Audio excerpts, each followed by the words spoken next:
ምን አጠፋሽ? ስለዚህ ለዛ ነው እግዚአብሔር ምን ይላል ትንቢተ ሕዝቅኤል ምዕራፍ 18 ላይ እናንተ ግን አለ ልጅ አባቱን ኃጢአት ስለምን አይሸከምም ትላላችሁ አለ እግዚአብሔር። ልጅ አለ እግዚአብሔር ፍርድንና ቅንን ነገር ባደረገ ትእዛዜንም ሁሉ በጠበቀና ባደረገ ጊዜ ፈጽሞ በሕይወት ይኖራል። ኃጢአት የምትሰራ ነፍስ እሷ ትሞታለች። ልጅ የአባቱን ኃጢአት አይሸከምም፣ አባትም የልጁን ኃጢአት አይሸከምም። የጻድቁ ጽድቅ በራሱ ላይ ይሆናል፣ የኃጢአተኛውም ኃጢአት በራሱ ላይ ይሆናል። ኃጢአተኛውም ኃጢአት ካደረጋት ኃጢአት ሁሉ ቢመለስ ትእዛዜንም ሁሉ ቢፈጽም ቢጠብቅና ፍርድንና ቅንን ነገር ቢያደርግ ፈጽሞ በሕይወት ይኖራል እንጂ አይሞትም። ታዲያ እኛ ምን አደረግን? ይኸው ልጅ የአባቱን ኃጢአት አይሸከምም ካለ እኛ የአዳምን ኃጢአት የምንሸከመው ከየት አምጥተን? አባትም የልጁን ኃጢአት አይሸከምም ከተባለ አዳምም የኛን ኃጢአት አይሸከምም። ባይሆን የጻድቁ ጽድቅ በራሱ ላይ ነው የሚሆነው፣ የኃጢአተኛውም ኃጢአት በራሱ ላይ ነው፣ አይመለከተንም። ስለዚህ ኢየሱስ ለኛ ሲል መምጣት የሚባለው ነገር ራሱ አይሰራም። ኢየሱስ አንደኛ እግዚአብሔር በቃ በጭራሽ ፍትህ አይደለም። ገብቶሻል? በቃ ምንም አይመለከተንም። እኛ ምን አገባን? እኔ አሁን አንቺ በሰራሽ ኃጢአት እኔ ልጠይቃለሁ እንዴ? ማርያም አትጠየቅም። ታዲያ እኔ አዳም በሰራው ልጆችም አይጠየቁም እንኳን እንትን ቀርቶ ታዲያ አዳም ምን አገባን? ልጆችም አይጠየቁም። ግን አንድ ነገር ልንገር እስቲ ቆይ እንደማይጠየቁ አንዴ ላሳይሽ። ቆይ ከዛ በፊት ከይቅርታ ጋር እንደማይጠየቁ ላሳይሽ። ይሄንን እንዳታነቢው፣ ያው ባይብል ላይ ቢኖርም እንዳታነቢው። እኔ ላንብብልሽ ምን እንደሚለው። ይሄን አላነበውም። ይሄ የተቀጠቀጠ አለ ብልቱም የተቆረጠ ወደ እግዚአብሔር ጉባኤ አይግባ አለ። ዲቃላ ወደ እግዚአብሔር ጉባኤ አይግባ። እስከ መቼ? እስከ 10 ትውልድ ድረስ እግዚአብሔር ጉባኤ አይግባ። ፍትህ ነው ይሄ። ልብ አድርጊ። አንደኛ ይሄ መቆረጡ ከእግዚአብሔር ጉባኤ መግባት ጋር ምን ያገናኘዋል? ምንም የሚያገናኘው ነገር የለም። ምንም አያገናኘው። እግዚአብሔር የልብን የሚያይ እንጂ የውስጥን የሚያይ ጌታ ነው፣ የውጭን አካልን የሚያይ ጌታ አይደለም። አትሳቁ እሺ። ከታች ዲቃላ ምን አጠፋ? ማርያም ዲቃላ ምንድን ነው ያጠፋው? ጥፋት አለበት ዲቃላው? ያጠፉት እናትና አባቱ አይደል እንዴ? ጥፋተኛ ማን ነው? እናትና አባቱ ናቸው። ወደ እግዚአብሔር ጉባኤ እንዳይገባ ተብሎ የሚከለከለው ለምንድን ነው? እሱ ያውም ደግሞ እስከ 10 ትውልድ ድረስ አለ። 10 ትውልድ ድረስ የእግዚአብሔር ጉባኤ አይገባ። ይሄ ፍትህ ነው እንዴ? ምን አለ? ሌላም ደግሞ ላሳይሽ፣ በደንብ ላሳይሽና እነዚህ ነገሮች ከዛ ተገርመሽበት እግዚአብሔር እውነት ይሄን ያደርጋል ወይ ፍትህ ነው ወይ የሚለውን ወደዛ እንመለሳለን። ከዛ ወደ ስቅለቱ እግዚአብሔር ሙሴን እንዲህ ብሎ ተናገረው፣ ለአሮን እንዲህ ብለህ ንገረው ከዘር በትውልዳቸው ነውር ያለበት ሰው ሁሉ የአምላኩን እንጀራ ያቀርብ ዘንድ አይቅረብ አለ። ምን አለ? እውር እንዳይመጣ ነው ጉባኤ እንዳይመጣ አለ። አንካሳ፣ አፍንጫ ደፍጣጣ፣ ትርፍ አካል ያለው አንዴ እግረ ሰባራ፣ እጀ ሰባራ፣ ጎባጣ ምን ላይ ነው የሚለው? ኢብራሂም ይቅርታ፣ በጣም ይቅርታ። ኦሪት ዘሌዋውያን ምዕራፍ 21 ቁጥር 16 ጀምረሽ እሺ እናንብበው። ትርፍ አካል ያለው እግረ ሰባራ፣ እጀ ሰባራ፣ ጎባጣ፣ ድንክ፣ አይነ መጭማጫ፣ እከካም፣ ቋቁቻም፣ ጃንደረባ፣ ነውረኛ ሁሉ አይቅረብ አለ። ለምንድን ነው የማይቀርበው? 23 ላይ ነገር ግን ነውረኛ ነውና መቅደሶቼን እንዳያረክስ ወደ መጋረጃው አይግባል። አንድ ሰው መጋረጃውን የሚያረክሰው አይኑ ደፍጣጣ ስለሆነ ነው? ማን አፍንጫው አይኑ መጭማጫ ስለሆነ ነው? ይሄ በእውነት የአምላክ ባህሪ ነው? እግሩ ሰባራ እጁ ሰባራ ስለሆነ ነው? አይሆንም እንደዚህ። ለዛ ነው የምልሽ ቅድም የውርስ ኃጢአት ላይ ስንመጣ ስተቱ ራሱ የመጀመሪያው ስተት እዚህ ላይ ነው። አምላክ እንደዚህ አይናገርም ብዬ ነው እኔ ማምነው። የቀደሙንም አምላክ አይናገርም፣ ይሄንንም አምላክ አይናገርም። ትክክልም አይደለም። ይሄ ፍትህ አይደለም። አምላክ ፍትሃዊ ነው። ሰዎችን እሱ ፈጥሮ ካበቃ በኋላ አፍንጫ ወደ ፍጥጣጣ አድርጎ ከፈጠረ በኋላ ጉባኤ እንዳትገባ ና አንተ አፍንጫ ሰልከክ ያለ ነው አንተ ግባ፣ ሂድ አንተ ውጣ አይልም አምላክ። እንደዚህ እንዴ አምላክ እንደዚህ በሰውነት አያሸማቅቅም። በሰውነት የሚያሸማቅቅ አምላክ የለም። ስለዚህ ወደ ኋላ ስንመለስ ኢየሱስ ለሰው ልጆች ኃጢአት መጣ ማለቱ በራሱ ከኃጢአት መወራረስ ጋር የተገናኘ ስለሆነ ምንም አይነት ኃጢአት የተወራረሰ የለም። ልጅ አባቱን ኃጢአት አይሸከምም፣ አባትም የልጅን ኃጢአት አይሸከምም። ኢየሱስ ማን ነው ካለን ሰው ነው። በቃ እኔ ልንገርሽ በአጭሩ ያው ላሳይሽ፣ ሰው እንደሆነ ላሳይሽ። ሰው ማን ነው እኮ እኮ ሉቃስ ወንጌል ቆይ አንዴ እንዴት እንደሚከብድ ላሳይሽ አንድ ጊዜ ምን አለ መሰለሽ መልአኩም እንዲህ አላት ማርያም ሆይ በእግዚአብሔር ፊት ጸጋን አግኝተሻል አትፍሪ አላት እነሆ ትጸንሻለሽ አላት አይደለ አዎ ትጸንሻለሽ አምላክ ጽንስ ነው ማርያም አምላክ ጽንስ ነው ብለሽ ታምኛለሽ መለኮታዊ ነው እኔ አሁን ይኸውልህ ኢብራሂም ይቅርታ አድርግልኝ እኔ አሁን አንተን ምንም የምከራከር ነገር የለም እንደው በጣም የሆነ ነርቨስ ያደረገኝ ምን መሰለህ ያው ቤተክርስቲያን ሲሄድ ያው ጫፍ ነው የምንሰማው እውነት ለመናገር ያው እንደውም አሁን ይሻላል ያው በጣም መነቃቃት አለ ስብከት አለ ምናምን ሁሉም በየራሱ ሃይማኖት እኔ ልክ ነኝ የሚል ነገር አለ ገባ ከዛ አንፃር ነው እንጂ እኔ ምንም አይነት ግንዛቤ የለኝም ገባ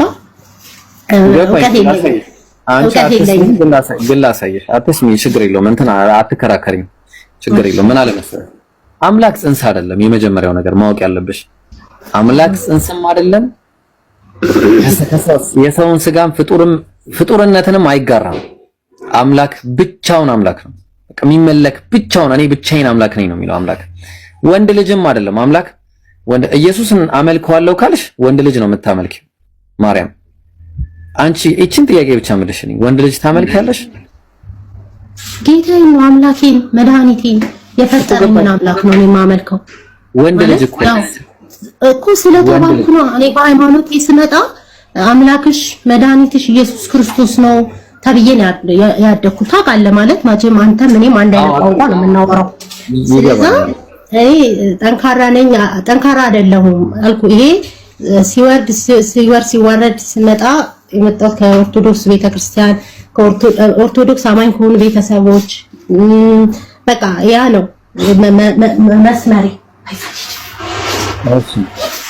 ይቅርታ አብሽሪ በአጭሩ ምን መሰለሽ አምላክ ሰው አይደለም እሺ እኔ ሰው አይደለሁም ብሎ ተናግሯል ላሳይሽ በቃ በአጭሩ ሆሴ ላይ ስንመጣ ትንቢተ ሆሴ ምዕራፍ 11 ቁጥር 9 ላይ እኔ አምላክ ነኝ እንጂ ሰው አይደለሁምና አለ ሰው አይደለሁም አለ እኔ አምላክ ነኝ ሰው አይደለም ስለዚህ ሰውና አምላክ በባህሪም ይሁን በአይነትም ይሁን በይዘት በመንስኤም በውጤትም የማይገናኙ ነገሮች ናቸው አምላክ የማይሞት ነው አምላክ የማይሞት ነው ለምሳሌ የቱ ጋር እንምጣ አንደኛ ጢሞቴዎስ 6:16 ላይ ምን አለ እሱ ብቻ የማይሞት ነው አለ ማንንም ሊቀርበው በማይችል ብርሃን ይኖራል አንድስ እንኳን አላየውም ሊያየውም አይችልም ለሱ ክብርና የዘላለም ኃይል ይሁን አሜን አለ ብቻውን የማይሞት ነው እሱ በቃ የማይሞት ኢየሱስስ ሞቷል እንደ መጽሐፉ የሞተው ኢየሱስ የሐዋርያት ሥራ ምዕራፍ 13 ቁጥር 34 ላይ እንዲህ ይላል እንደገናም ወደ መበስበስ እንዳይመለስ ከሙታን እንዳስነሳው ይላል ማን ያስነሳው እግዚአብሔር ያስነሳው እግዚአብሔር ነው አንዴ ይቅርታ ቆይ እሺ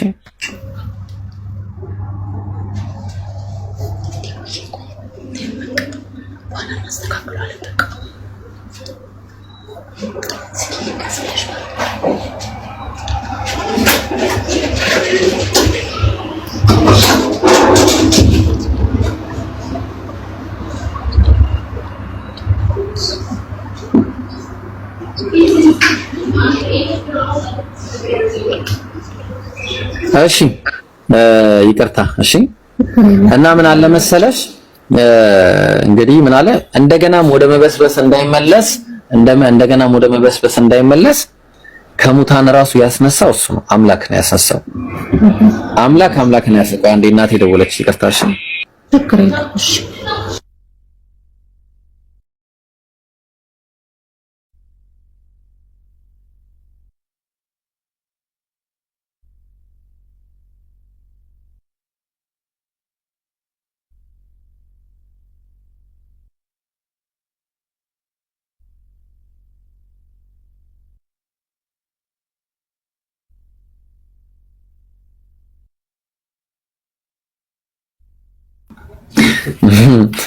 እሺ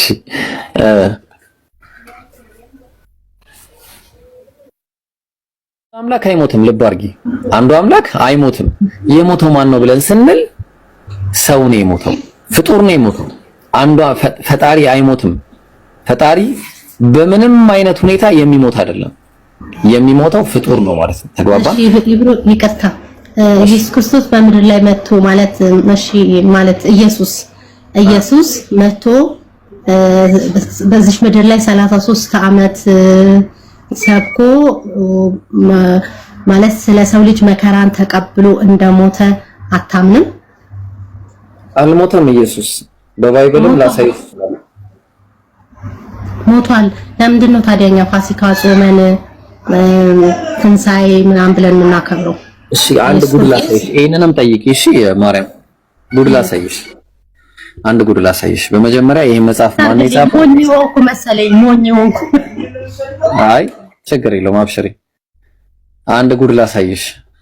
አይታወቅም የሚባል ነገር አለ። አይታወቅም የሚባል ነገር አለ። ምንድነው የማይታወቀው? ይኸውልሽ እስቲ ላሳይሽ አንድ ነገር። እሺ መጽሐፉን የጻፉት ሰዎች ይሄ መጽሐፍ አለ። እሺ ይሄ መጽሐፍ የኢትዮጵያ የመጽሐፍ ቅዱስ መዝገበ ቃላት ነው ያዘጋጀው የኢትዮጵያ መጽሐፍ ቅዱስ ማህበር ማለት ነው። እሺ የኢትዮጵያ መጽሐፍ ቅዱስ ማህበር ማለት ይሄንን መጽሐፍ ቅዱስ ያዘጋጀ ነው። ያው ይሄ መጽሐፍ ያዘጋጀ ምን ይላል? እንዴ ላሳይሽ። የኢትዮጵያ ይህ መጽሐፍ ቅዱስ በኢትዮጵያ የመጽሐፍ ቅዱስ ማህበር አየሽው፣ በመጽሐፍ ቅዱስ ማህበር የተዘጋጀ መጽሐፍ ነው እና ይሄም እንደዛው በመጽሐፍ ቅዱስ ማህበር ነው አንድ ላይ ሆነው ያዘጋጁት። አሁን ምን አሉ መሰለሽ ስለዚህ መጽሐፍ ሲናገሩ፣ ለምሳሌ መጽሐፈ መሳፍንት የሚባል አለ አይደለ? ባይብል ላይ መጽሐፉን ማን እንደጻፈው ምን ጊዜ እንደተጻፈ እርግጡ አይታወቅም። እርግጡ ማን እንደጻፈው ምን ጊዜ እንደተጻፈ አይታወቅም። መጽሐፈ አስቴር መጽሐፉን የጻፈው ማን እንደሆነ አይታወቅም። ጸሐፊው አይታወቅም። ዝም ብሎ ነው በቃ የሚታመነው። መጽሐፈ ኢዮብ ምዕራፍ ይቅርታ አንዴ ትላንትናም በዚህ ጉዳይ ስትነጋገሩ ነበር። ያው ገብቼ ምንም ኮሜንት ምንም አልሰጠሁም ዝም ብዬ ነው የወጣሁትና መጽሐፉን ማን እንደጻፈው አይታወቅም ማለት ምን ማለት ነው? ማለት ማን እንደጻፈው አይታወቅም። ይሄ እኮ ቀላል አይደለም። የእግዚአብሔር ቃል ነው አይደል እንዴ? ማለት ሰዎች የሚመሩበት ማለት ነው። ይሄ የህይወት ማለት በህይወትህን የሚመራ መንገድህ ማለት ነው። መንገድህን ደግሞ ለዚህ ሁሉ ህዝብ ወይ ለህዝበ ክርስቲያኑ ማን እንደጻፈው እንዴት አይታወቅም? በእርግጥ ብዙ መጽሐፎች ይታተማሉ። መጽሐፉ አይታወቅም። ትክክል ነሽ። አዋልዶች ምናምኖች አሉ። ትክክለኛ ጥያቄ ነው የጠየቅሽው። መጽሐፉን ማን እንደጻፈው አሁንም አይታወቅም። መጽሐፈ ኢዮብም ጸሐፊው ማን እንደነበር አልታወቀም። ልብ አድርጊ። ይሄ ሁሉ መጽሐፍ ሰቆቃ ኤርሚያስ ጸሐፊው ኤርሚያስ መሆኑና አለመሆኑ አልተረጋገጠም። ታዲያ ማን የጻፈው? እሺ ሳሙኤል መጽሐፍት ማን እንደጻፋቸው አልተረጋገጠም። ታዲያ ማን የጻፋቸው? መጽሐፈ ዜና መዋዕል ምናልባት ሌላ ሰው ጨምሮበት ይሆናል። አይታወቅም። አሁንም መጽሐፈ ነገሥት ምን ይላል? ጸሐፊው ማን እንደሆነ ግን አልታወቀም። ታዲያ ማን የጻፋቸው? ለመሆኑ ማን ነው የሚጽፋቸው እነዚህ መጽሐፍቶች? ኦሪት ዘፍጥረት የኦሪት ጸሐፊማ አይታወቅም። በጭራሽ ነው የማይታወቅም። የሆነ ሰው ከሆነ ጊዜ በኋላ መጥተው ማቀነባበሩ እኮ ማለት የመጀመሪያ መጽሐፍ ቅዱስ ማለት ነው። ኦሪት ዘፍጥረት፣ ኦሪት ዘዳግም፣ ኦሪት ዘሌዋውያን፣ ኦሪት ዘኍልቍ፣ ኦሪት ዘዳግም እነዚህን ሁሉ ማን እንደጻፋቸው አይታወቅም። ከምርኮ በኋላ የሆነ ሰው አቀነባብሮ የጻፋቸው መጽሐፍቶች ናቸው። ኦኬ ላሳይሽ። ዕብራውያን፣ ይሄ ደግሞ ጉድ ነው የምትይው። የዕብራውያን መልእክት፣ ይህ መልእክት በማን ከየት ወዴት በምን ጊዜና በምን ምክንያት እንደተጻፈ ለማወቅ አስቸጋሪ ነው። ይሄ ለማን እንደተጻፈ አይታወቅም። ከየት እንደተጻፈ አይታወቅም። ወዴት እንደተጻፈ አይታወቅም። በምን ጊዜ እንደተጻፈ አይታወቅም። በምን ምክንያት እንደተጻፈም አይታወቅም። ታዲያ እንዴት ነው የአምላክ ቃል አድርገን የምንቀበለው? እንዴት አድርገን እንቀበለው የአምላክ ቃል አድርገን?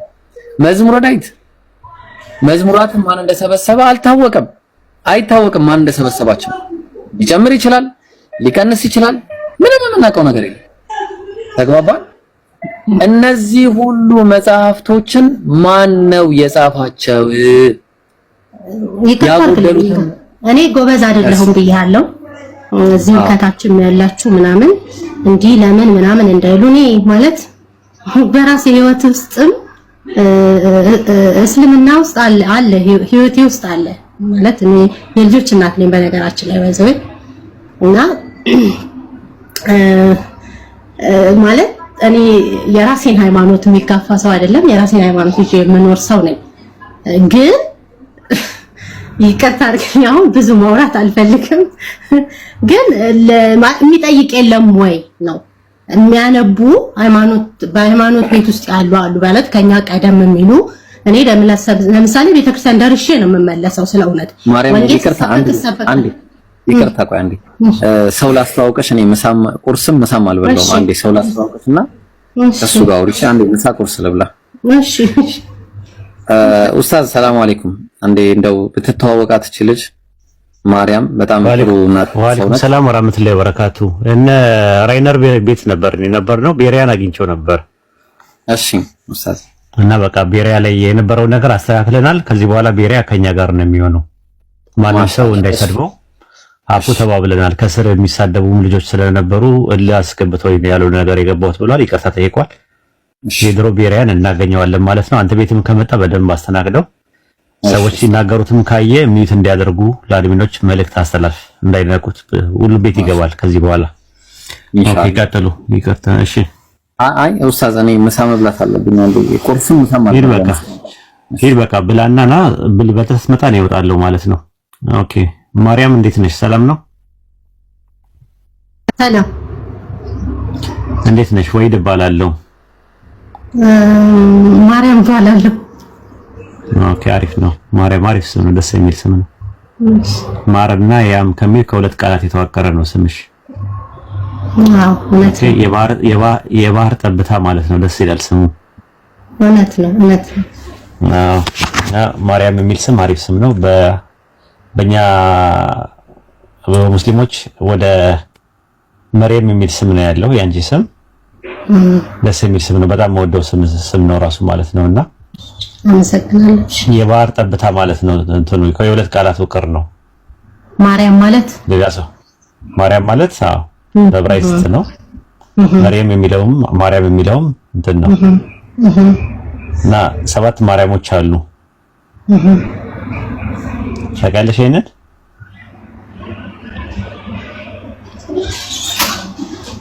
አለሽ? አለው።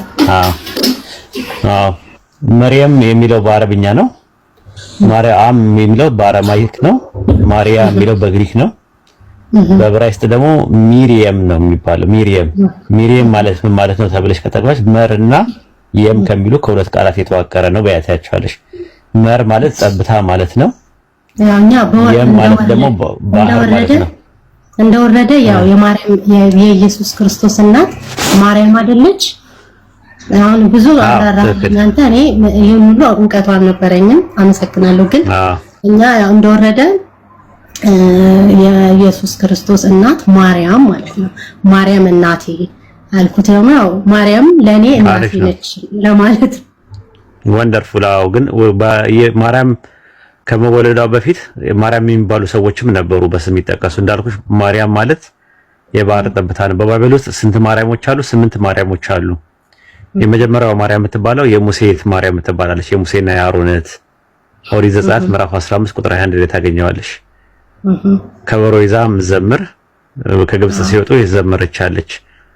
ሁለተኛዋ ደግሞ ማርያም የእዝራ ልጅ የምትባል ማርያም አለች። ሌላ የእዝራ ልጅ አንደኛ ዜና መዋዕል ምዕራፍ 4 ቁጥር 17 ላይ የእዝራ ልጅ ሁለት እንግዲህ ብሉይ ኪዳን ላይ ሁለት አገኘች ማለት ነው።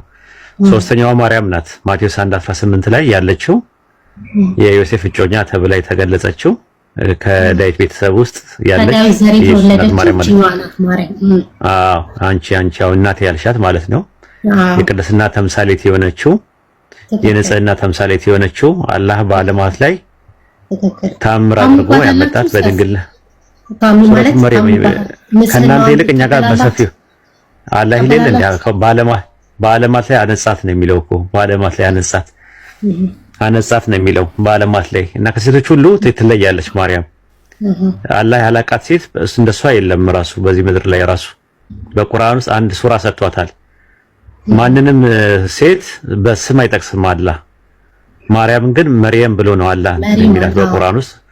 ሱረቱ መርየም የሚል ሱራ አለን ራሱ ሱረቱ መርየም የማርያም ሱራ የሚባል 19ኛው ሱራ ስለሷ ነው የሚያወራው። ወደ 23 ቦታ ላይ ኢየሱስ ራሱ የመርየም ልጅ ይላል። ኢሳ ኢብኑ መርየም የሚል ነገር የማርያም ልጅ የሚል ወደ 23 ቦታ ጥቅስ አለ ማለት ነው። ያንን ነው ሶስተኛዋ በባይብል ውስጥ የተጠቀሰችው ማርያም የኢየሱስ እናት ማርያም ናት ማለት ነው። አራተኛዋ ማርያም መግደላዊት ማርያም የምትባለዋ ናት። ሉቃስ ወንጌል ምዕራፍ 8 ቁጥር 2 ላይ ያለችዋ። አምስተኛዋ ማርያም ደግሞ የአልዓዛር እህት የምትባላለች የነ ማርታና የአልዓዛር እህት ማርያም የምትባለዋ ዮሐንስ ወንጌል ምዕራፍ 11 ቁጥር 1 ላይ ያለችው ማለት ነው። ስድስተኛዋ ማርያም ደግሞ የቆሎጵያ ሚስት የምትባላለች ዮሐንስ ወንጌል ምዕራፍ 19 ቁጥር 25 ላይ ያለችዋ ማለት ነው። ሰባተኛዋ ማርያም ደግሞ የማርቆስ እናት ወይም ደግሞ የበርናባስ አክስት የሆነችው የማርቆስ እናት የምትባላለች ሐዋርያት ሥራ ምዕራፍ 12 ቁጥር 12 ላይ ታገኘዋለች። ስምንተኛዋና የመጨረሻዋ ደግሞ ማርያ የምትባለዋ ያው በዕብራይስጥና በግሪክ ማርያ የምትባለዋ ሮሜ 16:6 ላይ የጳውሎስ ተማሪ የነበረች ማርያም አለች እና በባይብል ውስጥ ማርያም ተብለው የሚጠቀሱ ሴቶች 8 ናቸው ማለት ነው። ይሄን ይመስላል። እንደው እንደ ተጨማሪ ሌላም ሰው ትምህርት እንዲያገኝበትና ያው ስሙን በጣም ስለምወደው ከዛ አንፃር ማለት ነው እንትን ያልኩት ማለት ነው። የንጽህና ተምሳሌት ናት፣ የቅድስና ተምሳሌት ናት። በዛ ላይ ደግሞ አስቢው በድንግልና ነው የጸነሰችው ያለ ወንድ የጸነሰችው ራሱ በቃ እንትን የለውም የወንድ እንትን የለውም የስፐርም ሴል የለውም ምን የለውም። ትክክል አምር ነው። እና ከዛ ከኢየሱስ ክርስቶስ በኋላ ልጆች እንዳሏት ምናምን እናንተ ታምናላችሁ ብላላችሁ?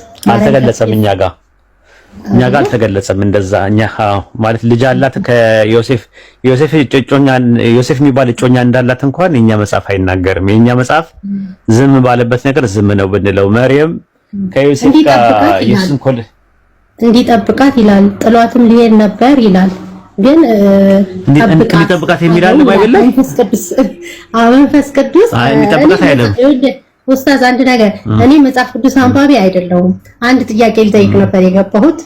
ከአንድ ጥያቄ አልፎ በጣም ብዙ ነገር ነው የነገረኝና እሱን ከሃይማኖት አባቶቼ ጠይቄ ብዙ የምጠይቀው ነገር አለኝና ብዙ ነገር ያለኝ ስላለ ማለት ነው። እስቲ መጽሐፍ ቅዱሱ ጽፈውት ማን እንደጻፈው አናውቅም የሚል ነገር ያሳየኝ የነበረውና ይሄንን መጽሐፍ ማን እንደጻፈው መጽሐፍ አስቴር ምናምን ብዙ ነው ያለኝ እዚህ ላይ እና እኔ ለመጠየቅ ነው የገባሁት። እውቀት ኖሮኝ አይደለም፣ እውቀት የለኝም። እኔ የመጽሐፍ ቅዱስ እውቀት የለኝም።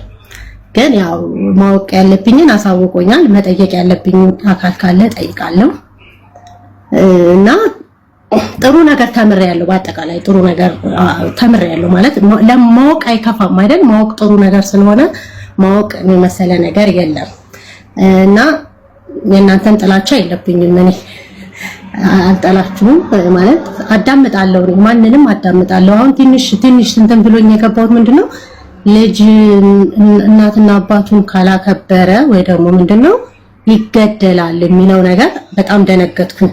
እንደዛ ስላስተማረችኝ ቤተክርስቲያን እሱን ልጠይቅ ገብቼ ብዙ ነገር ተማርኩ ለማለት ፈልጌ ነው። ችግር የለም እንኳን ተማርሽ።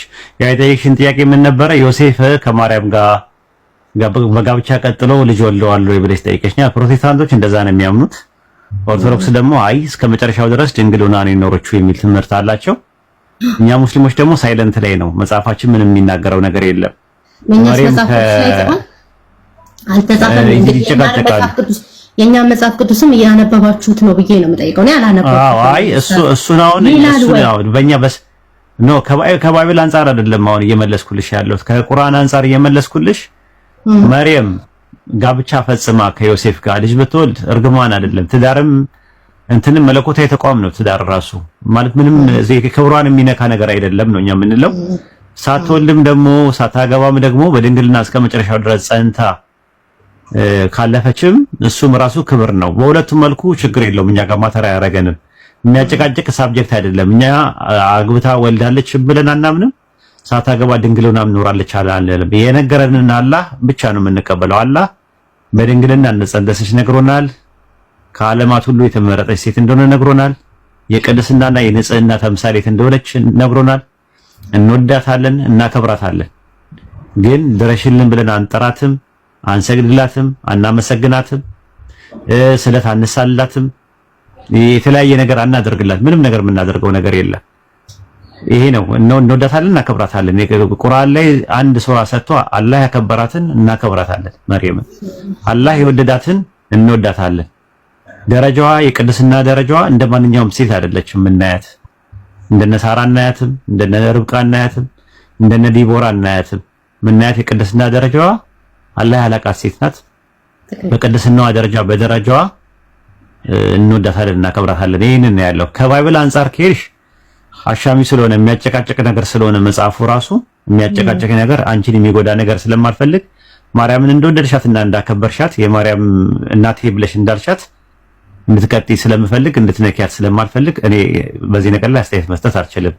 ሌላ ነገር ላይ ቴዎሎጂካል ፋክተር የሚያደርገው ነገር መሰረታዊ ትምህርቶች የሚባሉ የሥላሴ ትምህርት ከስር የሚያስወጣው ከሃይማኖታችን ሊያስወጣችሁ የሚችላል ጃሚዓ ተርሚዚ መጽሐፍ 44 47 ሐዲስ 3366 ላይ እንደዛ ነው የሚሉት። ምን አለ ራሱ ለኡስማን ኢብኑ አፋን ሱረቱ አንፋል ከመቶ በላይ ነው እንደዚህ ነው ብሎ ጥያቄ ሲጠይቀው የአላህ መልእክተኛ አለ ኡስማን ሲናገር አንዳች የቁርአን ክፍል በሚወርድበት ጊዜ ከጸሐፊዎቹ አንዱን በመጥራት ይህን አንቀጽ እንዲህ ተብሎ በሚጠራ ሱራ ውስጥ አስቀምጡት ይሉ ነበር። አሁንም በድጋሚ የተወሰነ የቁርአን አንቀጾች ሲወሩላቸው እነዚህን አንቀጾች እንዲህ ተብሎ በሚጠራ ሱራ ውስጥ አስቀምጡ ብሎ ይሉ ነበራል። ስለዚህ የሱራው ስምም ሆነ ቅድመ ተከተሉ ረሱል ሰለላሁ ዐለይሂ ወሰለም ከዓለማቱ ጌታ ያገኙት እንጂ በራሳቸው መልኩ ያስቀመጡት አይደለም ማለት ነው። ስለዚህ ሱረቱ ፋቲሃ ጀምሮ ሱረቱ ናስ እንዲደረግ የተደረገው ያን ነው። ጅብሪልም በአመት አንዴ መጣና አመት የተወረደውን አንድ ላይ ይሰበስብና ያስቀራቸው ነበር። ሊሞቱ 9 ቀን ሲቀራቸው ግን ሁለቴ መጣ። አንደኛ የመጣው አመታዊ ልማዱን ነው። ሁለተኛ ደግሞ አጠቃላይ ቁርአን በምን መልኩ መውረድ አለበት፣ በምን መልኩ ኦርደር መደረግ አለበት የሚለውን ለማስቀመጥ ማለት ነው። ስለዚህ ቁርአን ሲወርድ ወደ ረሱል ሰለላሁ ዐለይሂ ወሰለም ሲመጣ በ23 ዓመት ውስጥ ነው የመጣው። መኪና መዲኒ ተብሎ ለሁለት ይከፈላሉ፣ በመካ እና በመዲና ማለት ነው። በኋላ ላይ ግን ምንድነው የሆነው? ሲሰበሰብ ግን በሱረቱ ፋቲሃ ጀምሮ ሱረቱ ናስ የሚለው ነገር ልክ ከጥብቁ ሰሌዳ ከፕሪዘርቭ ታብሌት ወደ ሰማይ ዱንያ ወይም ደግሞ ወደ ቅርቢቱ ሰማይ በወረደበት ኦርደር ነው ኮምባይንድ የተደረገው። ግልጽ ነው? አዎ ግልጽ ነው። ለዛ ነው ለህል መፍዙ ላይ ያለ ማለት ይሄ ምንድነው? ፕሬኤግዚስት ያለ እውቀት ነው። የነበረው ያለ እውቀት ነው። አጠቃላይ ቁርአንም ያለ ንግግር ያለ እውቀት ነው። እውቀቱ መጥቶልሃል ነው የሚለው። ቁርአንም ተውራትም ኢንጂልም ምንም ነገር ያለ እውቀት በጥብቁ ሰሌዳ ላይ የተጻፈው በጥብቁ ሰሌዳ ላይ ምንድነው ተብለ ብትጠየቅ ያለ እውቀት ነው የተጻፈው። ያለ እውቀት ወደ ቤቱል ኢዛ በረመዳን ወር ቁርአን የሚባለው ማለት በረመዳን ወር በረመዳን ወር በመወሰኛይቱ ሌሊት በተባረከችው ሌሊት ወርዷል። ሲወርድ በአንድ ጊዜ ነው የወረደው። ለዛ ነው አንድ ቦታ ላይ ይሄ እንኳን ትንሽ ወሳሰብባል ነዘለና አንዘለ ምናምን የሚባል ነገር አለ፣ ትምህርቶች አሉ። እሱ ወደፊት እነግርሃለሁ። በአንዴ የወረደው በዛ የተነሳ ነው። ነገርን ቀስ በቀስ ደግሞ የወረደው በ23 ዓመት በጥያቄ አይመጡብህም ትክክለኛ ምላሽን የምንሰጥ ብንሆን አለ። ጥያቄ ሲመጣ ለጥያቄው መልስ ነው እየሰጠ አላህ በ23 ዓመት ቀስ በቀስ ያወረደው ማለት ነው። የማህበረሰቡን የእድገትና የአስተሳሰብ ደረጃ በማከለ መልኩ ፕሮግሬሲቭ ሬቪሌሽን ወይም ርምደታዊ የሆነ ግልጠተ መለኮት በማድረግ ነው ያመጣው አላህ ለ23 ዓመት ማለት ነው። ቀስ በቀስ እያደረገ ነው ያመጣው። ጀዛከላ ተስተመለሰ ወያከላ ሰላም አለይኩም ወአለይኩም ሰላም ወራህመቱላሂ ወበረካቱ። ዩሲ ቀድምሻለሁ። እሳ ሰላም ነው። ማን ይቀድማል? እኔ አመት ተቀድማል አይደል? እሺ ተከተልሽ። አንድ ጥያቄ ያለኝና የዮሐንስ ወንጌል ምዕራፍ 17 ቁጥር 3 ላይ ኢየሱስ ክርስቶስ ሕይወትን ይሰጣቸው ዘንድ ይላልና ክርስቲያኖች ፈጣሪ እንጂ ማን ሕይወትን ሊሰጥ ይችላል በሚል መከራከሪያ ኢየሱስ ሕይወትን ይሰጣል ስለዚህ አምላክ ነው ብለው ለመከራከሪያ ያቀርባሉና እቺ ነገር ላይ አንድ ነገር ብትረኝ ደስ ይለኛል። ዮሐንስ ወንጌል ምዕራፍ 17 ቁጥር 2 ላይ ያለው ጥቅስ ላይ በስጋ ሁሉ ላይ ስልጣን ስለሰጠው ለሰጠው ሁሉ የዘላለም ሕይወት ይሰጣቸው ዘንድ ልጅን አክብረዋል። ከዛ ምንድነው የዘላለም ሕይወት የተባለ የሚለውን ቁጥር 3 ላይ ታገኘዋለህ። እውነተኛ አምላክ ብቻ ነው የሆንከው አንተንና የላከውን ኢየሱስን ያውቁ ዘንድ ይህች የዘላለም ሕይወት ናት አለ። ስለዚህ እውነተኛ አምላክ የሆነውን አብንና የተላከውን ኢየሱስን ማወቅ የዘላለም ሕይወት ያስገኛል ማለት። ይሄንን ዕውቀት ማን ነው የሰጠው? ዮሐንስ ወንጌል ምዕራፍ 17 ቁጥር 8 ላይ የሰጠኝን ቃል ሰጥቻቸዋለሁ አለ። ተሰጥቶት ነው እሱ ራሱ የተሰጠውን ነገር ነው የሚሰጠው ራሱ።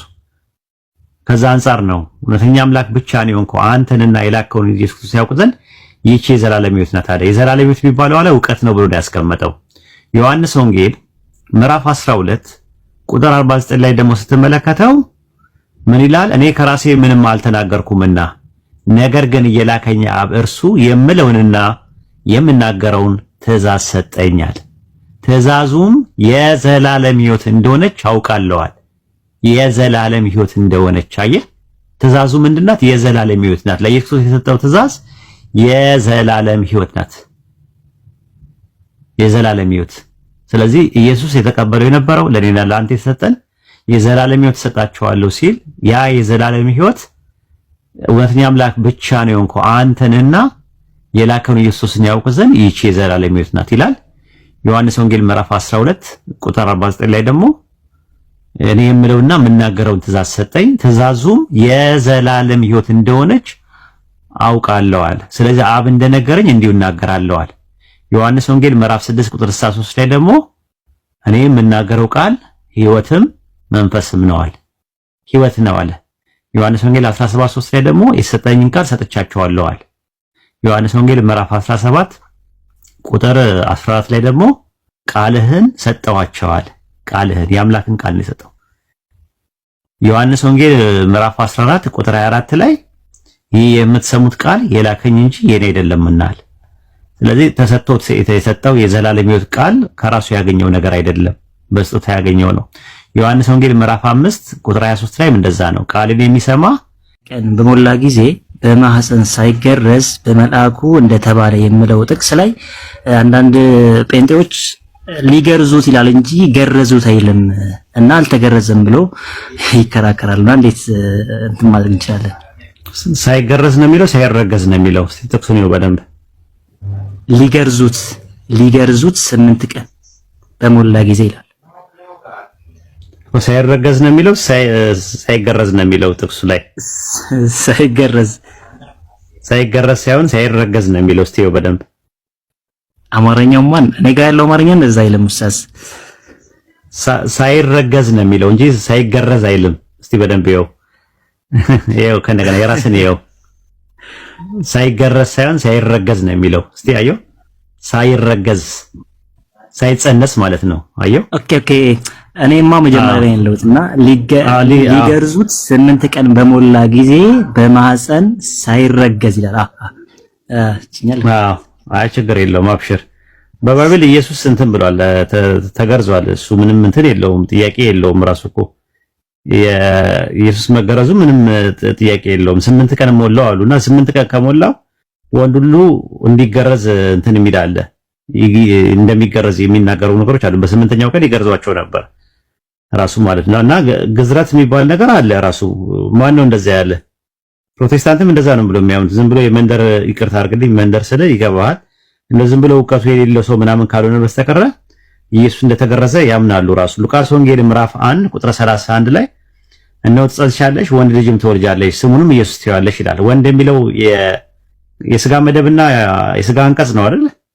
ወንድ የሚለው ኡስታዝ። ስለዚህ ወንድ ነው፣ ወንድ አለ። ወንድ ደግሞ ከሆነ ምንድነው ወንድ የሚባለውና ሴት የሚባለው በምንድን ነው? ምን ሲኖረው ነው? የተራክቦ እንትን ሲኖረው ነው አይደል? የተራክቦ ማድረጊያ ሲኖረው ነው አይደል ወንድ የሚባለው?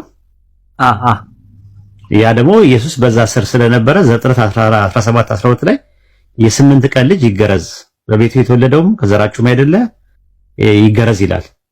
በ8 ቀን ይገረዝ ይላል ዘፍጥረት 17:12 ላይ ማለት ነው።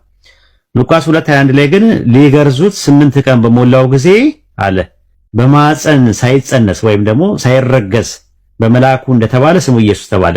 ኢየሱስ ከመጸነሱ በፊት ነው ስም ይወጣለት። ስለዚህ በ8ኛው ቀን ሊገርዙት 8ኛው ቀን ሲሞላው ያኔ ምን አደረጉት? ስም ወጣለት አለ። ሊገርዙት ሲሉ ስም ወጣለት ነው የሚለው። ስለዚህ ሊገርዙት ሲሉ ስም ወጣለት ሲል ማለት ያው ኦልሬዲ ተገርዟል ማለት ነው። አንደኛ ነገር ሮሜ ምዕራፍ 15 ቁጥር 9 ላይ ያው ክርስቶስ ስለ አምላክ እውነት የመገረዝ አገልጋይ ሆነ ይላል። የመገረዝ አገልጋይ ከሆነ ተገርዟል ማለት ነው።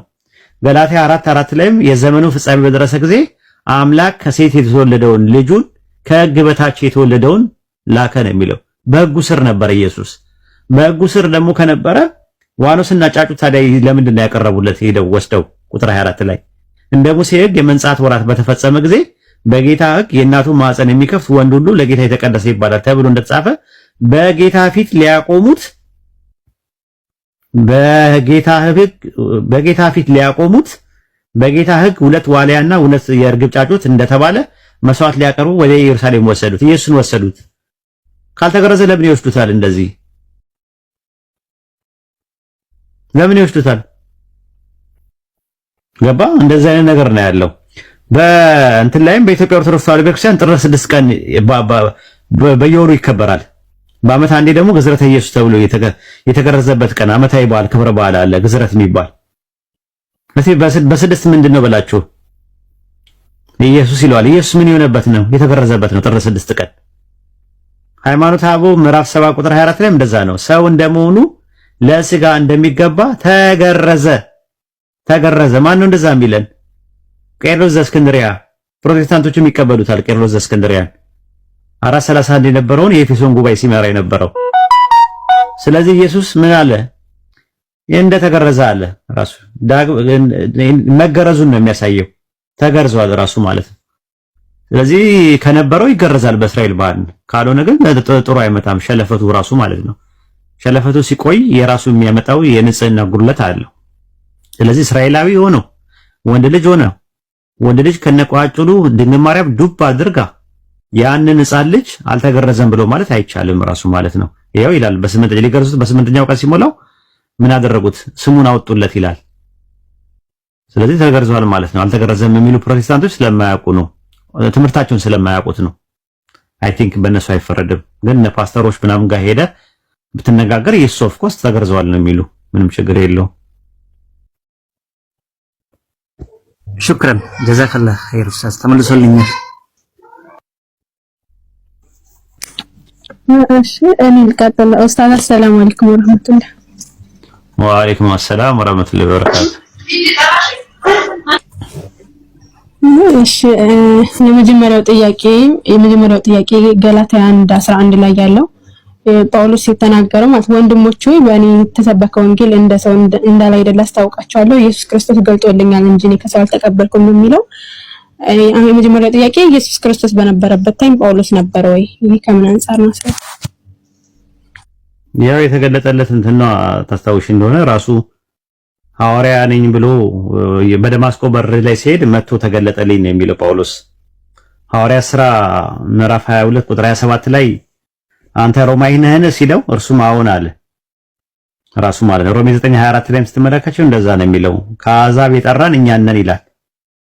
ስለዚህ በስምንተኛ ቀን በመገረዝ አይሁዳዊነት ዳራ ያለው ሳውል የሚባለው ስሙ ከዛ አንፃር ነውና ሐዋርያ ሥራ 22:21 ላይ ስትመለከቸው ሂድ እኔ ወደ አሕዛብ ወደፊት እልክሃለሁ ብለዋለሁ። ግን ሐዋርያትን ሲልካቸው ወደ አሕዛብ ቤት አትሂዱ ነው ብሎ ያላቸው የነበረውና ጳውሎስ ራሱ መጥቶ ተገለጠልኝ ይላልና የተገለጠለት ምንድነው?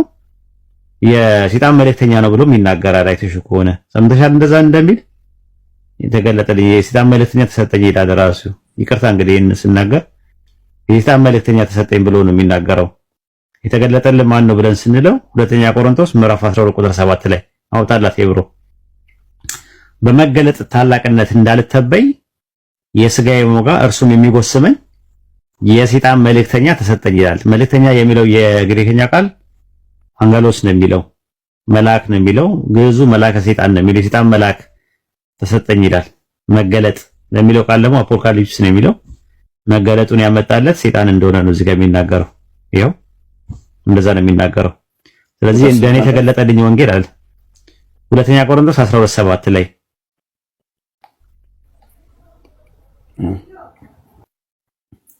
ከዛ በኋላ እሱም የሚሰብከው ወንጌል የተለየ ወንጌል ነው። ራሱ ከሐዋርያቶች የተለየ ነው። ሐዋርያት ሥራ 17:18 ላይ ብታዩ እንደዛ ነው የሚናገረው። ጳውሎስም የኢየሱስንና የትንሣኤውን ወንጌል ስለሰበከላቸው አዳዲሶችን አማልክት የሚያወራ ይመስላቸዋል አለ። የኢየሱስን ወንጌል ይዞ በላዩ ላይ ደግሞ የትንሣኤውን ወንጌል ጨመረበት። ኢየሱስ ተነስቷል የሚል ትምህርት አስተማረ። ከዛ ግሪካውያን ምን መሰላቸው? አዳዲሶችን አማልክት የሚያወራ መሰላቸውና ጳውሎስ በግሪክ አቴና ውስጥ ከነበሩ ፈላስፎች ጋር ሲገናኝ የትንሣኤውን ወንጌል ሲሰብክላቸው አዲሶችን አማልክት የሚያወራ መስሏቸው ነበር። አዲሶቹ አማልክት የተባሉት ሞት የተነሱ አማልክት የሚባሉ አሉ። ዳይኒንግ ኤንድ ራይዚንግ ዲቲ የሚባሉ፣ አቲስ የሚባለው አምላክ፣ ዛግሮስ የሚባሉ አምላክ፣ ኢየሱስ የሚባሉ አምላክ አሉ። ስለነሱ ነው የሚያወራውና እነሱን ሲያወራቸው ሞት የተነሱ አሉ 3 ቀን አልቀበልህም እኔ ብለሽ ማለት ነው ያለብሽ ማለት ነው። ስለዚህ አንደኛ ቆሮንቶስ 15:3 ላይ ክርስቶስ ስለ ኃጢአታችን ሞተ ተቀበረ፣ መጽሐፍ እንደሚለው በሶስተኛው ቀን ተነሳ ብሎ የሚል ነገር የለም። ከዛ በኋላ ችግሩ ምንድነው? ቁጥር 5 ላይ አንደኛ ቆሮንቶስ ምዕራፍ 15 ቁጥር 5 ላይ ለኬፋም ታየ አለ፣ በኋላም ለ12ቱ ይላል። 12ቱ ማን ናቸው? 12 ሐዋርያት። ኬፋ ከ12ቱ ሐዋርያቶች አንዱ አልነበረ እንዴ? ለኬፋም ታየ ይላል። ኬፋ ጴጥሮስ ነው። ለኬፋም ታየ በኋላም ለ12ቱ ይላል። ኬፋ ከ12ቱ የተለዩ ናቸው? አይደለም። 12ቱ እነማን ናቸው? ይሁዳ ሞቶ ነበረ። ማን ናቸው? እነማን ናቸው 12ቱ የተባሉት? ኬፋ ማለት ጴጥሮስ ነው። ለጴጥሮስ ከታየ በኋላ 12ቱ ከታየ 12ቱ እነማን ናቸው? ይሁዳ ሞቷል። የለም ይሁዳ አለ እንበልና ጴጥሮስ ከ12ቱ አንዱ አይደለም ወይ ነው። ከ12ቱ በኋላ ደግሞ ለማን ታየ ይላል? ለያዕቆብ ታየ ይላል እዛው ላይ ቁጥር 7 ላይ። ያዕቆብ ከ12ቱ አይደለም እንዴ? ከዛ በኋላ ደግሞ ለሐዋርያቱ ታየ ይላል። ሐዋርያቶቹ 12ቱ አይደሉም እንዴ የነበሩት? ምንድነው የምታወራው ጳውሎስ? ለታው እንጂ ብለሽ መጠየቅ ነው ያለብሽ። ይሄ ሁላ ጥያቄ መመለስ አለበት። ጳውሎስን መታገል የሚፈልግ ሰው ካለ ጳውሎስ ትክክለኛ ነው ብሎ የሚል ሰው ካለ ማለት ነውና እንደዚህ እንትን አትበለን። አያነቡም ብለህ እኛን ልሸውደን አትችልም። ከፈለክ ሌሎቹ ክርስቲያኖች የሚከተሉ ሰዎች እንደዛ ማድረግ ይችላሉ። እኛ ሙስሊሞች ግን ቢያንስ እናነባለን ራሱ ማለት ነው። ኬፋ ጴጥሮስ እንደሆነ እናውቃለን። ያዕቆብ ከ12 ውስጥ እንደሆነ እናውቃለን። ይሁዳ ደግሞ ታንቆ ሞቷል። ከየት ነው የመጣው? እነዚህ 12ቱ እነማን ናቸው ታዲያ? ማን ተቆጥሮ ነው 12 የሞሉት? ኬፋን ካወጣችሁት ያዕቆብን ካወጣችሁት ስንት ይቀራል? ከ12 ላይ 2 ሲቀንሱ 10 ይሆናል። ከዛ ደግሞ ይሁዳ ደግሞ ታንቆ ሞቷል። 9 ነው የሚሆኑት። 12ቱ እነማን ናቸው? ማንን ቆጥሮ ነው 12 የሚለን? ከዛ ደግሞ ከ12ቱ ሐዋርያት ደግሞ ለሐዋርያት ታየ ይላል። ሐዋርያት የሚባሉት እነማን ናቸው? ከ12ቱ ሐዋርያት ውጪ ኢየሱስ ሐዋርያት ብሎ የሾማቸው 12 ሰዎች ነው። ግልጽ ነው እህታችን? ኡስታዝ ግልጽ ነው ግልጽ ነው። እኔ የጳውሎስን ሳነብ ኡስታዝ የገረመኝ ምን መሰለህ? ገላትያ ላይ ከክርስቶስ ጋር ተሰቅያለህ ያለበት እሱ ነገር ገርሞኛል። አላምነውም። ምሳሌ አነጋገር ነው እሱ ነው እንዴ? ተሰቅያለህ ያለው? አዎ ተሰቅያለህ ያለው ዓለም ለኔ ተሰቀለ የሌለን እኔ መሰቀል ማለት ማክተም ነው። ከክርስቶስ ጋር ተሰቅያለሁ ማለት በቃ አንድ አይነት ከሱ ጋር አንድ አይነት ሆኛለሁ ማለት ነው። ለምሳሌ ማቴዎስ ወንጌል ላይ ግቢ። ማቴዎስ ወንጌል ምዕራፍ 22 ላይ አውጣላት። ማቴዎስ ወንጌል ምዕራፍ 22 ቁጥር 40 ላይ 22:40 ላይ እዩ። አትሞልኛል ማለት ነው። ዓለም ለኔ የተሰቀለበት እኔም ለዓለም ይላል። እዚህ ጋር ደግሞ ቁጥር 20 ላይ 40 ላይ እሺ ተሻም እንደሚል አንብቢ ውስጥ ምን ይላል? በእነዚህ በሁለቱ ትእዛዛት ሁሉ ሕጉና ነቢያት ምን ብለዋል አለ? ተሰቅለዋል አለ። አዎ ሕግና ነቢያት ተሰቅለዋል ማለት ምን ማለት ነው? ትርጉሙ አክትሞላቸዋል ማለት ነው። ፍጻሜያቸውን አግኝተዋል ማለት ነው። በቃ እንደዛ ማለት ከክርስቶስ ጋር ተሰቅያለሁ ማለት ቻው ቻው ባይ ባይ፣ ከዚህ በኋላ ዓለምን አልፈልግም፣ ዓለም ለኔ ተሰቅለዋል፣ እኔም ለዓለም ተሰቅለዋል አለ ገላትያ 6:16 ላይ። እንደዛ ነው። ያው ክርስቲያኖች ባይረዱትም ይሄንን እኛ እናስተምራቸው ብለን ነው። ይሄንን አሁን በጠይቃቸው ይደናበራሉ ራሱ ማለት ነው። ጳውሎስ ለዓለም እኔ ተሰቅያለሁ ይላል ጳውሎስ። አሁን ለምሳሌ ገላትያ 6:16 ላይ አውጣው ላሳይሽም። ለእናንተ የተሰቀለላችሁ ማን ነው? ጳውሎስ ነው ወይስ ኢየሱስ ነው ብለሽ በጠይቂያቸው ኢየሱስ ይሉሻል። ጳውሎስ ይኸው ለዓለም ተሰቅያለሁ ይላልና እናንተ ከዓለም ውስጥ አንደኛ ናችሁ። ራሱ ገላትያ ምዕራፍ 6 ቁጥር 16 አያችሁት? ዓለም ላይ የተሰቀለበት የሚሉት ጋር ነው ያለው። እስቲ ቁጥር ስንት ላይ ነው? ቁጥር 13 ላይ ይቅርታ ዘባረኩኝ። ወይኔ ዓለም ለኔ የተሰቀለበት እኔም ለዓለም የተሰቀልኩበት ይላል ጳውሎስ። ለዓለም የተሰቀለው መቼ ነው ብለሽ በጠይቂያቸው አይ ለዓለም የተሰቀለው ሲባል እዚህ ጋር አይሽ በቃ ቻው ቻው እያለ ነው ያለው። ራሴን በቃ እንትን ብያለሁ አክትሞልኛል ነው ለማለት ይፈልግ። አሁን ይሄንን ብጠይቃቸው ይደናበራሉ። ራሱ ላበላብ ነው የሚሆኑት። እኛ ግን እንደዛ አይደለንም። የምር ለመናገር እኛ ሐቁን የተማርነውን ነገር የምናውቀውን ነገር በደንብ አድርገን ነው የምንናገረው ማለት ነው። ሮማን ፋላሲም እንዲሰራ አይፈልግም። መጽሐፉ ምን ለማለት እንደፈለገም ተረድተን ማስረዳት ነው የምንችለው። ይሄንን ነው። እሺ ኡስታዝ ሌላም ጥያቄ ነበረኝ። እሺ ትንቢተ ሆሴዕ ምዕራፍ 13 ከቁጥር 4 ላይ እኔ ግን ከግብጽ ምድር ጀምሬ አምላክ እግዚአብሔር ነኝ ይላል። አሁን ጥያቄ ከግብጽ ምድር ጀምሬ ሲል ምን ማለት ነው? እስራኤል ጅማሮ ከየት ነው? ከግብጽ ምድር ነው አይደል? ያኔ ከምድረ በዳ የወጣ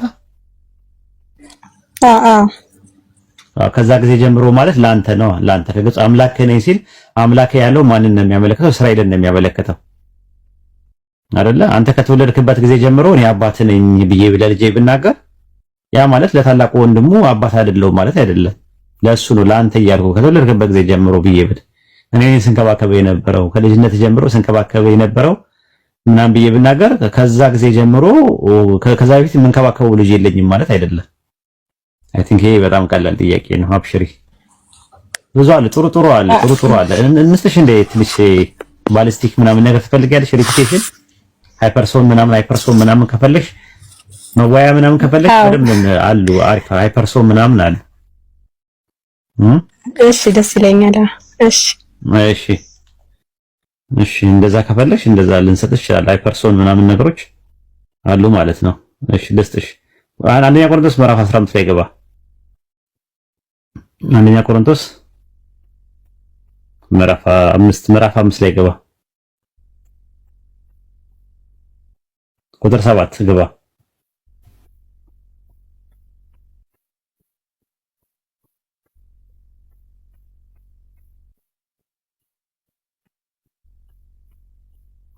ገባ አንብበላት ምን ይላል? እንግዲህ ያለ እርሾ እንዳላችሁ ማነው አዲሱን ሊጥ ትሆኑ ዘንድ አሮጌውን እርሾ አስወግዱ ይላል። ፋሲካችን እንዴት ነው አዲሱ ሊጥ ምንድነው? መጀመሪያ ጥያቄው አዲሱ ሊጥ ምንድነው ብለሽ ጠይቂያቸው። ከዛ በኋላ ትሆኑ ዘንድ ይላል። ሰው አዲስ ሊጥ እንዴት ነው የሚሆነው? ሊጥ እንዴት ነው የሚሆነው? አዲሱ ሊጥ ትሆኑ ዘንድ አዲሱ ሊጥ የሚባለው ማን ነው? ከዛ በኋላ ደግሞ አዲሱ ሊጥ ትሆኑ ዘንድ ይላል። ማን ነው የሚሆነው? ያለ እርሾ እንዳላችሁ ይላል። እርሾም ሊጡም ምሳሌ አነጋገር ነው ይሉሻል እኮ። ማን ነው አዲሱ ሊጥ? አዲሱ ሊጥ ማን ነው? ሰው እንዴት ነው ሊጥ የሚሆነው? አዲሱ ሊጥ ከሌ ነው ካሉሽ እንዴት ነው ያን ነገር ሰው የሚሆነው? ትንሽ እንትን ለማወዛወዝ ከፈለክ ማለት ነው ከዛ እቺን ጥያቄ ስጠይቃቸው እኔ ሎሚዬ ይሉሻል። ከዛ በኋላ እነሱ መንገድ ላይ ታገኛቸዋለሽ የሆነ ቆመጥ ነገር ይዘው እኔ ሎሚዬ ይላሉ። ከዛ በኋላ ትንሽ ታንቀሳቀሻቸዋለሽ ማለት ነው። ከዛ በኋላ ደግሞ ጨመር ላድርግልሽ አንዳንድ ነው ይበቃሻል። ኧረ እኔ ቢጨመርልኝ ደስ ይለኛል።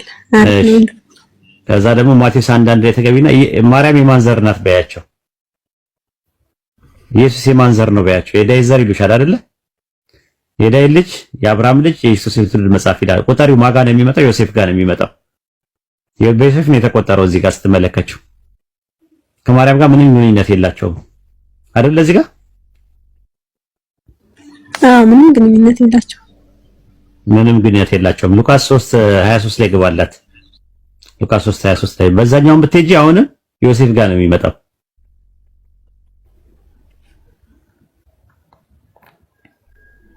ኢየሱስ ሊያስተምር ሲጀምር እድሜ 30 ዓመት ያልሆነው ነበር ምናምን ይልና ከዛ የኤሊ ልጅ ምናምን ይላል። አዎ የዮሴፍ ልጅ የኤሊ ልጅ ምናምን እያለ የሚቆጥረው ደግሞ ይሄ ደግሞ አሁንም በዮሴፍ ነው። የዮሴፍ አባት ሁለት አባት ነው ያለው፣ የተለያየ አባት ነው። እዛ ጋር የያዕቆብ ልጅ ነው፣ እዚህ ጋር ደግሞ የኤሊ ልጅ ነው ዮሴፍ። ዮሴፍ እንዴት ሁለት አባት ሊኖረው ቻለ? አንድ የመጀመሪያ ጥያቄ ነው። የዘር ሐረጉ ደግሞ የሚቆጠረው ባዮሎጂካል በሆነ አባት ነበር የሚቆጠረው። ኢየሱስ ደግሞ ለእንትና ባዮሎጂካል አባቱ ነው እንዴ? አይደለም ነው። ኢየሱስ ባዮሎጂካል አባቱ ነው የሚል ጥቅስ ላሳይሽ እንዳደነግጡ። ሉቃስ 2:27 ላይ ገባ።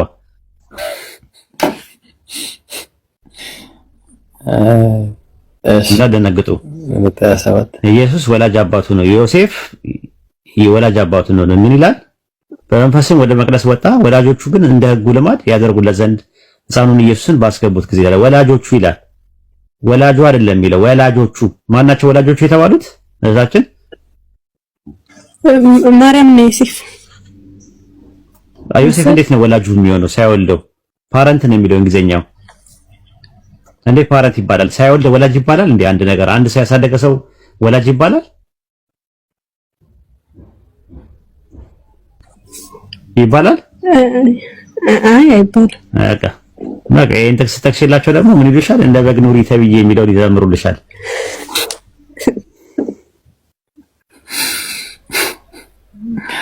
እንደ በግ ኑሪ ተብዬ እንደ ምንድን ነው የምኖረው?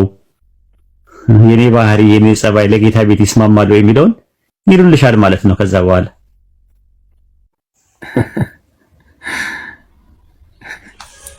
መርሃባ ኡስታዝ ጀዛከላህ። አንድ ግን እንትን ጥቅሱን ጠፋኝ። ይሄ ቆይ እስኪ እፈልገዋለሁ። እንትን በገዛ ደሙ ዋጃቸው የሚለው ስለ ክርስቶስ እሱን ነገር አስረዳኝ እስኪ። ሐዋርያት ሥራ 28 ሐዋርያት ሥራ 28 እየፈለኩት በገዛ ደግሞ የዋጃትን ቤተክርስቲያን የሚለው 28 24 ስራ 28 ምን ነው የፈለግሽው እዛ ላይ? በገዛ ደሙ ማለት ነው ነው። በራሱ በደሙና በክርስቶስ ደሙ በራሱ ደም ነው የዋጃት ቤተክርስቲያን እኮ። ደሙ ሲባል ምን ማለት ነው? ደሙ ነው ያ ደሙ ነው። ደም ምንድነው? ሽንኩርት ነው አይደለም። በገዛ ደሞቶት በራሱ ደም እንደዛ ብሎ ነው የሚያምኑት እነሱ። መጽሐፋቸው ላይ ሌለ እንዴ በጦር ሲወጋው ውሃና ደም ወጣ አይልም? እሺ በቃ በዛ ደም ማለት ነው። ከዛ አንፃር ነው የሚታየው ማለት ነው። ከዛ ደግሞ ጳውሎስ ነው እንደዛ የሚለው ያው እንትን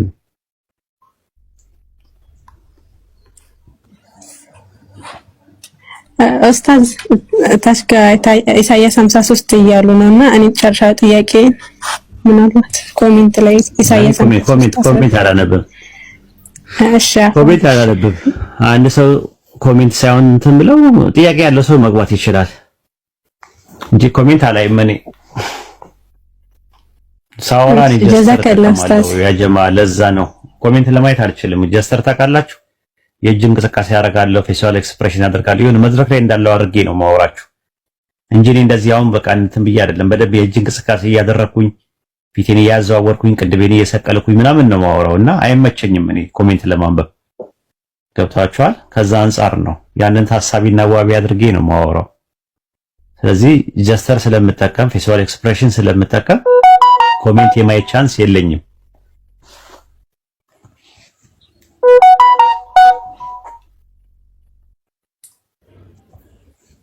በላ ኢብራሂም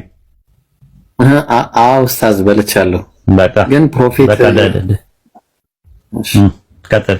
ፕሮፌት ምን? እሺ አይ ፕሮፌት ማን ነው ብዬ ነው። ፕሮፌት ታወራለህ ከፈለክም። አይ ኢንሻአላህ። እሺ ኡስታዝ ጀዛከላህ ኸይር። አላህ ይጠብቅ።